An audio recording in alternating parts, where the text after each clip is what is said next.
নমস্কার, আপনাদের সবাইকে স্বাগত। প্রথমেই ছবিটি দেখুন। চীনের সেনা অ্যাক্টিভিটি তাইওয়ানকে ঘিরে। তাইওয়ানের জল এবং আকাশসীমার কাছে নতুন করে যুদ্ধ মহড়া শুরু করল চীনের পিপলস লিবারেশন আর্মি। চীনা ফৌজের ইস্টার্ন থিয়েটার কমান্ড ঘোষণা করেছিল ডুবোজাহাজ বিধ্বংসী এবং সমুদ্রে প্রত্যাঘাতের সক্ষমতা যাচাই করতে এই মহড়া। কিন্তু তারপরে বেজিং জানায় তাইওয়ানকে শিক্ষা দেওয়া তাদের অন্যতম উদ্দেশ্য।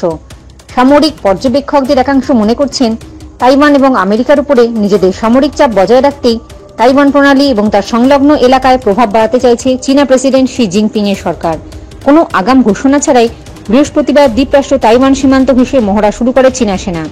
শুক্রবার চীনের সামরিক মুখপাত্র লি সি বলেন, তাইওয়ান স্বাধীনতার নামে বিচ্ছিন্নতাবাদী কার্যকলাপ চালাচ্ছে, তাই কঠোর শাস্তি হিসাবে এই মহড়া চালানো হচ্ছে।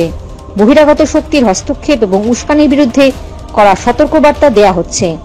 গত 2 বছরে একাধিকবার তাইওয়ানের জল এবং আকাশসীমায় ঢুকে পড়ে আন্তর্জাতিক আইন লঙ্ঘন করেছে বেজিং।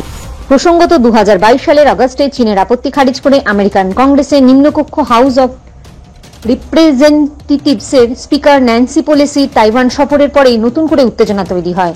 সেই সময় ধারাবাহিকভাবে তাইওয়ানের আকাশসীমা লঙ্ঘন করতে শুরু করে চীনা যুদ্ধবিমান।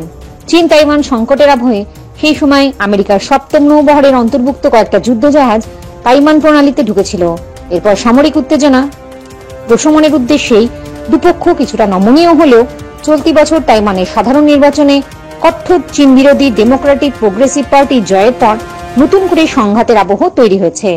চীন যদি তাইওয়ানের উপর হামলা করে বিশ্বের পরিস্থিতি অন্য রূপ নেবে। এখন দেখার আগামী সময় কি হয়। জয় হিন্দ, জয় জওয়ান, জয় কিষান।